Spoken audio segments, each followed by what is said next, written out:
Franchise Sports Media!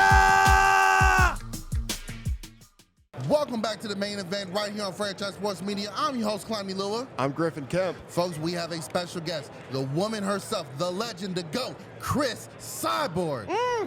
Thank you, guys. I'm so honored to be here with you. It's an honor to have you. Former Invicta champion, former Strikeforce champion, former UFC champion, former Bellator champion. Yeah. If there's a promotion out there, she's coming for that title. Cris, what's it like being in your position where you've accomplished so much and you're still in the fight game at your top? Yes. What's that feel like? You know, I love my job. I think the first number one, you love your job, you love what you do. And then, you know, when you work hard, discipline, you know, not mess up around the people, you can step the toes nobody just to make your job. I think everything coming, it's a consequence to everything you do, you know. And I'm happy, you know, I was never have a plan to be a fighter. Yes. So one guy saw me play handball, said, I think you'd be a great fighter. I was 19 years old, never have any experience in martial arts. Wow. So I said, you know, I like compete. I want to do a fight house work. And here I am, 19 years now doing this. I love, and you know, I feel like I was an athlete coming to a fighter. You know, I was no fighter, come athlete. So, Yes. you know, discipline is number one for me. I think if you improve every day, learn every day, for sure you can get a lot of things. Everyone has their favorites, who they like, dislike. You are one of the few fighters. Yes, people will say whatever they want, that I feel is universally respected by everybody because of everything you've done. And like you said, how you've carried yourself. Yes.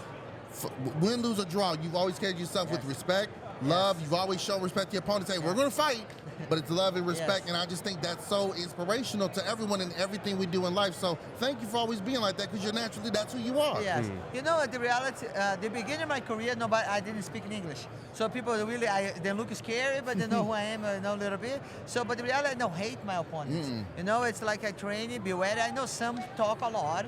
But you know, I think when you fight with hate or fight with emotion, you do mistakes. Yes. So it's better like be cold, learn it, be ready, and you know, it's time to the war, time to the war. Nice. Nice. Cris, there's no secret. You are one of the greatest, Thank you. not just women, but overall fighters to ever fight for the UFC. When you look at the state of the fighters today, and then let's just focus on the women's divisions, who really is out here and who really gets you excited? Who's you know, one of the top women fighting right now in the UFC? You know, I was a huge fan of Rosie. I still a huge fan. I think she's very technical. Joanna, I feel like she's very aggressive. You know, I think it's the one that's like my favorites over there. Yeah. But no, I'm going to, Holly is going to be her next fight for UFC 300. She's the one I'm really fan of her because she's a good person.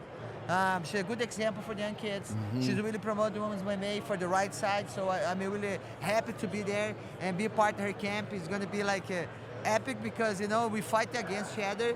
I didn't talk a lot with her, we just fought. Now I can have the opportunities to be with her and learn with her too. I just doing some boxing fights. She have a lot of experience in boxing. Yes. So I think it's good for both, in no way.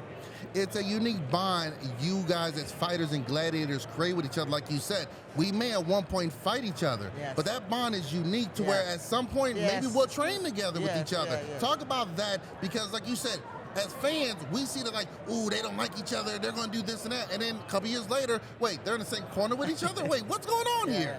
You know, some people play around this for making them motivated, but some people hate each other really. You know, it's like some, no, I don't have anybody I hate. You know, I don't have any problem. Some talk a lot, so, you know, I'm not this way. I like to prove inside the cage. I like to prove, you know, talk something, I'm going to prove inside the cage. I'm going to work harder, you know, and do my best there. How serious were you about your offer that, hey, if you need me, I'll step in to take on Amanda in a rematch? Was that a serious offer, or were you kind of just throwing it out there as a little hee-hee, ha-ha? You know, I want the rematch. Everybody knows this. I didn't laugh to UFC like this. Like, they want to sign for a lot of fights and say, Cris, there's no, for 100% you're going to have the rematch. This other her, because up to her. So then when they finish the fight, she say, you know, maybe 2 years. So I mean, her life have to continue. I'm not gonna leave her begging for the fight, no. So I go another way, I got one more title in my career. I did great fights. After this fight is 10 wins, so I keep it going. So that fight ended the reality. When I left, I went to Bellator, I said, man, if this fight's gonna be in the end of the line in one day, You know, it's God works. If you want to make this fight happen, I'm gonna be ready. I can just improve, learn it. I'm not same fighter than before, for sure. You know, I think you learn every day. And if the fight, everybody will ask who's the fight you want to watch. Everybody want to watch this fight. Yes. You know, and if you guys, the promoter, want to get it together and make this fight happen, it's gonna be huge. So let's see. You guys heard it right here on Franchise. Go ahead, Griff. Yeah, absolutely. You mentioned Amanda Nunes, and we saw back in her final fight when she retired, an opponent of hers, a really good rivalry, Juliana Pena. She was pretty quick to come out, and she had some harsh words for the former champ with her retiring and not giving her, that one more fight that she was looking for. Do you agree with Juliana Pena with what she was saying with Amanda Nunes, or do you feel like that there just wasn't enough tension there for Amanda, enough reason for her to stick around for that? I think like this. When she fought Juliana Pena, I think she didn't give so much credit to who Juliana Pena was going to do with her.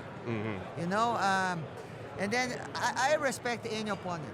Any opponent. There can be no good something. I know usually was no good, that you train the hard as I can, you do my best. But sometimes if you think the person is not that good, so you don't train it that good. So I think this is messed up a little bit, and I think she was never nobody going to beat her the moment she at there. And then when Juliana Pena, like that fight, you see like she's quit in the fight. And the moment like the fight I'm gonna fight against Juliana Pena, she quits the fight. Like she get tired and quit. So Juliana Pena, she have the feeling she fought her. She can see this too. So when you see like Juliana Pena in the fight, she have a lot of hard moments in the fight. She didn't quit. You see it's different heart. Right. Yeah. And I was watching when she was there, wait for the promoter fight for she can make it the rematch. So I think it was one of those when she said, I got this title, I got another title. I think I cannot take a risk loss in my title. I want to retire with the both title. Right. So, but she's doing interview, maybe she's gonna come back. So if she's gonna come back, some girls are already in the line to fight her. So I don't know, but I'm not scared, afraid. I want to do the biggest fights, Right, and if that small chance Amanda does decide to come back, I think there's no other fight that would be as exciting as if, they maybe bring back one of the greatest women to ever fight in the UFC back as well. Good, The rematch, I would love to see it. Oh, nice, yes. There's only one fight I wish we could have saw. I think we all know how it would have went down. I know. But the baddest woman on the planet, if she would have took on a certain Ronda Rousey back in the day, I know you tried to make it happen. Yeah. You fought the who's who. Boxing, kickboxing, MMA. You always looked at it as the intimidator. Somebody was like, I don't want to fight her.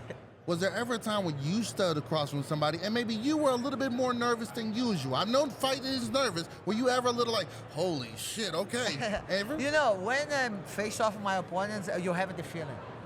You're going to know that it's going to be hard. She's no Eddie. Yeah. You see. So Ronda Rousey, when she started fighting, I was already the champion. So she's calling me out, but the reality, she don't want that fight. No. But she wanted to promote her name. Good strategy, the team. It's very good. So, but when I was cut to weight for try make 140 for 35, I don't think it was never the plan to make this fight happen. So I was like trying, but then use the emotion because I won that fight, because she was talking a lot of things, but it was never the plan. And there was, you see now, Kayla Harrison just run away. I think maybe this is like from you the people. Bye-bye. I'm going to lose money in UFC, but I'm going. So, like you can see, like in the Ronda was more danger than Kayla Harrison. Really? In your eyes, she was more dangerous? I would study both. Okay. Because Ronda, she was take it down you, she's already submit you. Like quick. She's very take it down, when you move, she's boom, submit you. So Kayla Harrison, she's take you down, but she's no go to submit. Yeah, okay. She get and pound, the hold, like Ronda is quick. So when she take it out, you have to think about quick things. Yeah. I think it's gonna be a great fight. Her next one against Holly Holm. Yeah. I'm super excited to be there and they help with the camp. And sad don't have the Ronda Rousey fight, but promote. But the one thing is good. There are how you say rivalry? Revisit. No, when you rival. Yes, when you because both rival in the moment. Yes. Grow the sport. Yes. No, women's my may grow a lot. Yes. So the reality, I'm fighting not just for myself. I'm fighting for the sport getting better. I want the other girls come and do better than I did. And motivate them to better. I'm no selfish, say, no, I did this, I don't want nobody to do. No. I want the sport to grow more and more. So, yeah, this has helped to promote the women's MMA. Now, you've conquered the cage, the ring, MMA, boxing. Any chance you go to the world of professional wrestling and go grab the women's title over there? That's the only one you're missing, Chris. You know, I hear about it and ask me maybe I can go to WWE, but I think Ronda say no. If she come, you're gonna have a problem. Yeah. So, but everybody excited if this happens one day. It's a dream, the fight everybody want to see. It really would be, whether it's against her or just you going out there. Because one thing I've noticed, even in boxing, people love to see you fight because they know win, lose, or draw, you're coming with heart. And you're coming out there to put on a show. And look, you didn't fight when you was growing up, but that handball must have developed some iron fist because you knock people the hell out. You know, who's going to fight me? It's like this. It's not just I train really hard, I have a heart. So if you want to stop me, you're going to have to make me sleep. Yeah. Yep. Because I'm not going to stop. You're not. You know, and this is who I am. So I fight with my heart. I love my job. And then they know I have to stop it. It's going to have a hard fight. You know, this is a life because these people, I feel blessed. People love my fights. Yes. Because I love fighting, and then people love my style, and this makes me really happy, and it motivate me to keep continue learning and train better. Well, we seriously love every single time you step out there. It's an event. Absolutely. Talking about UFC 300, the main event for UFC 300 has been a really hot topic lately. Dana is just not giving it out. We don't know what it's going to be yet, and everyone's speculating who is going to be the main fighters who are going to headline that card. If it was up to you, if Dana said who better than Cris Cyborg to say who's going to book UFC 300's main event, is there any particular matchup that you would want to see for that fight? You know, I have a lot of big fights people would like to watch. Maybe what he can do, one idea. Okay. He put it online, the guys make the matchup. Okay. And then people vote. Ooh. You know, when you have the money, you can make everything. This you is can. true. Doesn't matter if somebody go to another event, another promotion, one Bellator or PFL, or doesn't matter. If you have the money, you can make this thing happen. Right. Win. Yeah. So maybe the fans like this. Okay, what do you guys want to watch in the main event in the 300? And the fans gonna make it, and they have the vote. Right. And then make it happen. That's I love that beautiful idea way to because do then you can't complain about the fight because we voted for it. Yes. So that's a good idea right MMA there. fans will always find a reason to complain, though. You know how it is. Come on. Of course it is. Chris, you've done some movies in your past as well, so I want to ask you, what is tougher, doing a fight scene in a movie or an actual training camp? In a fight scene, you're going to have to do the same move over and over again. Oh, no, your elbow was in the way, your head didn't turn right. What's more difficult? More difficult to movies. Really? Yeah, because the fight, if you take one shot, you have to show emotion. Right. You have to show you feel the shot in the movie. But in the fight, if somebody punch you in your belly, you're not gonna show you feel. No. Yeah. You know, because they're gonna motivate them keep going. So this is the more difficult because like when you punch, you have to make a scene, you make you felt, you know, and then it's different.